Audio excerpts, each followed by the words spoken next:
हमारे समाज में अरे देखो भाई तो मुसलमानों का हत्यारा है, इसने ऐसा कर, सिर्फ सुनी सुनाई बातों से, जमीन की हकीकत किसी को नहीं पता थी, लेकिन चला ये नैरेटिव हिंदू सनातनियों ने चलाया। वो किस पार्टी और किस संगठन में, ये मेरा विषय नहीं है। लिहाजा ये कैसे हो सकता है, ये कर देगा, हमारे ही लोगों ने वीजा रुकवाया। लेकिन मैं इस पूरी घटना को जब बड़े पर्सपेक्टिव में देखता हूं तो मुझे पहली बार एक बात लगती है। लोग कहते हैं कि 2014 में कोई जीत गया, कोई प्रधानमंत्री बन गया, कोई पार्टी सरकार में आ गई। ये मैं कतई नहीं मानता। एक पॉलिटिकल साइंस के स्टूडेंट के नाते 20-22 साल पत्रकारिता में रहने के बाद मैं बिल्कुल इस बात को नहीं मानता, क्योंकि जो सामने दिख रहा है मैं उसके पीछे देखने की कोशिश करता हूं। 2014 कोई अंक गणित का खेल नहीं था, किसी पार्टी या व्यक्ति विशेष का खेल नहीं था। आप अगर पिछले 5 चुनाव को 2014 से जितने पहले हुए हैं, जिनको मैंने नजदीक से एज ए जर्नलिस्ट कवर किया, तो एक बड़ा बदलाव मैं देखता हूं। चुनाव होता था, पत्रकार तो इस देश में एक ऐसे प्राणी हैं जो भगवान के बाद सबसे ज्यादा उन्हीं के पास इंफॉर्मेशन होती है, और वो ये नहीं बताते ये आती कहां से है। चुनाव घोषित हुआ, फौरन इस देश में एक डाटा आता है, कोई बताता नहीं कहां से आया है। आज तक पता नहीं चला, मुझे 22 साल में पता नहीं चला। चुनाव घोषित होते ही पता चलेगा इस कॉन्स्टिट्यूंसी में इतने ब्राह्मण हैं, इतने ठाकुर हैं, इतने बनिए हैं, इतने दलित हैं और इतने मुसलमान हैं। ये डाटा आ जाता है और फिर उसी अंदाज में चुनाव होता है। यहां यादव को देकर देना, या ब्राह्मण को देना, या ठाकुर को देना है, और इतने परसेंट इसका आएगा। ये चल रहा था, और इसीलिए हमारे यहां कास्ट बेस्ड पार्टियां बनना शुरू हो गई। कोई जो भगवान राम के वंशज थे, कोई भगवान कृष्ण के वंशज थे, अलग अलग पार्टियां बनी। और समाज में भी जो बौद्धिक वर्ग था, जिसे आप अध्यापक कह सकते हैं या इंटेलेक्चुअल, जो किताबें लिखने से हो जाते हैं, उन सब ने भी यही नैरेटिव बनाया। 2014 कोई पार्टी ने चुनाव नहीं जीता, किसी संगठन ने चुनाव नहीं जीता। अगर आप राजनीति के विद्यार्थी हैं और अध्ययन करें, 2014 इसलिए पैदा हुआ कि भारतीय सनातनी समाज को पहली बार लगा कि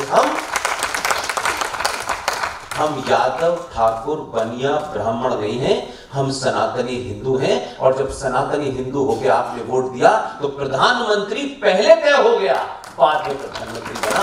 ये बात किसी ने प्रधानमंत्री की जात नहीं पूछी, अरे ये तो ब्राह्मण नहीं है तो ये कैसे बन सकता है। उन्होंने कहा यही बन सकता है क्योंकि यही जहादियों को निपटा सकता है। तो ये अच्छे लगने की बीमारी है कि देखिए साहब, वो भी अजीज भाई भी ठीक रहे और खुर्शीद भाई भी ठीक रहे। अजीज भाई को कल मरना हो, अभी छत पे से कूद के मर जाए, सनातनी हिंदू समाज खुश है, मुझे इसके अलावा किसी की चिंता नहीं। वो इंटरेस्ट ही नहीं है उनमें, क्योंकि मैं पॉलिटिकल लीडर नहीं हूं, कभी वोट मांगे नहीं आता उनसे। लिहाजा अपने हीरो को बदला आपने, तो उसका बदलाव देखिए क्या हुआ। ऐसा नहीं था कि कहते कि ललित जी जो है, वो जो आपका इतना बड़ा हीरो था, ये कल ही परसों पता चला, इनके बारे में किताब कल ही परसों आई, ऐसा तो नहीं है ना। सुभाष चंद्र बोस को तो आपने कई हजार मीटर नीचे दफन कर दिया था। यकायक ऐसा कैसे हो गया भाई? यही समझता सारे लोग थे। आपके हीरो बदले कैसे?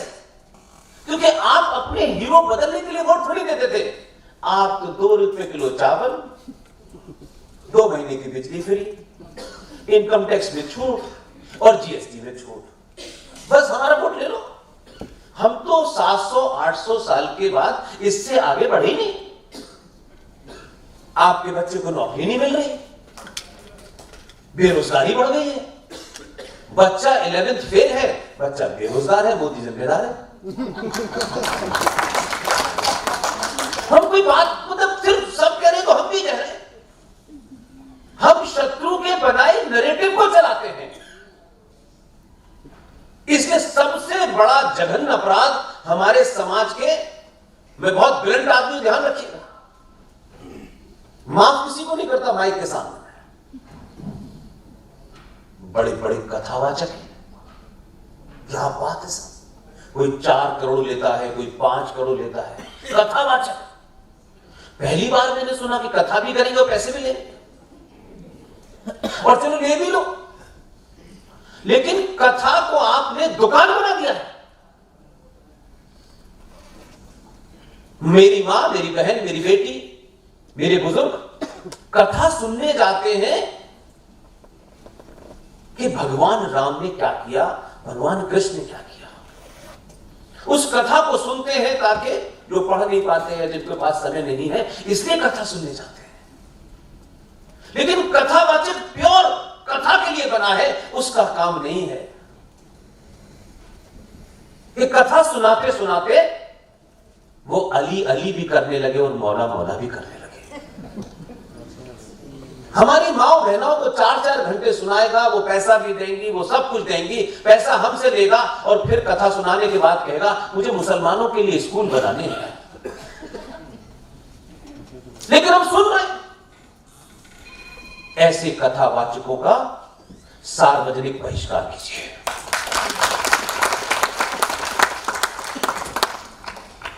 जो भी आपको मूर्ख बनाए, वो कितना भी अपना अजीज हो, उसको चौराहे पे एक्सपोज कीजिए। इसलिए मैं मंचों पे खड़े होने के बाद कभी ये नहीं कहता कि आप ताली बजाइए।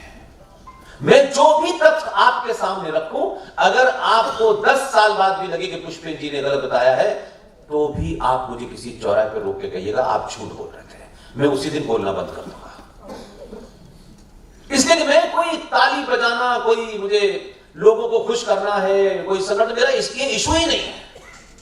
मैं चाहता हूं इस हॉल में बैठा हुआ हर वो आदमी जो मेरे किसी आर्गुमेंट से, मेरे किसी फैक्ट से, फिगर से दूसरी राय रखता है, तो मैं आसाम में अगले 48 घंटे तक हूं।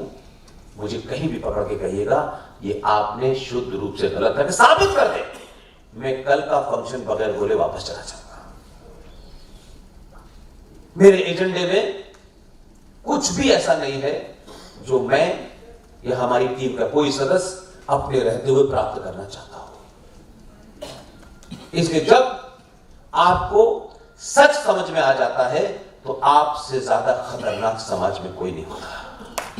ये करते हैं उस तलवार लेके चलने वाले से जो डरपोक कायर लोग, 1400 साल पहले ऊंट की पीठ पे खड़े होकर खजूर तोड़ने वाले लोग, जहां रेगिस्तान था, उस रेगिस्तान में रहने वाले लोग हमें बता रहे हैं कि ज्ञान व्यापी में फव्वारा है।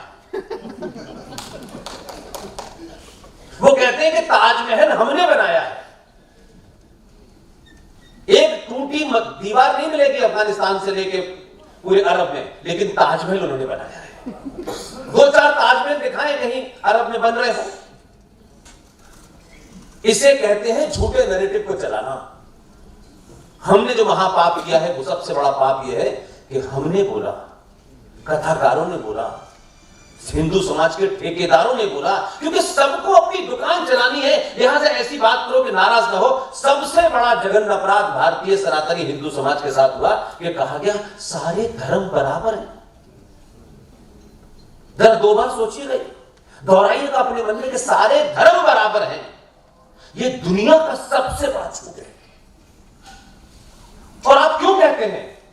मैंने कहा ना कि कायर यानी जो आदमी डरपोक होता है, लालची होता है, यह साइंटिफिक तरीके से बता रहा हूं मैं। जब आप लालची होते हैं तो आपका सेकंड स्टेज यह होता है कि लालची आदमी इस बात की चिंता में परेशान रहता है कि अगर मैंने कुछ सच बोल दिया तो मेरे लालच की जो प्रवृत्ति है वो मुझे नहीं मिलेगी। लालची आदमी सबसे पहले कायर हो जाता है, और कायर मनुष्य शत्रु का सामना नहीं करता, उससे समझौता करता है।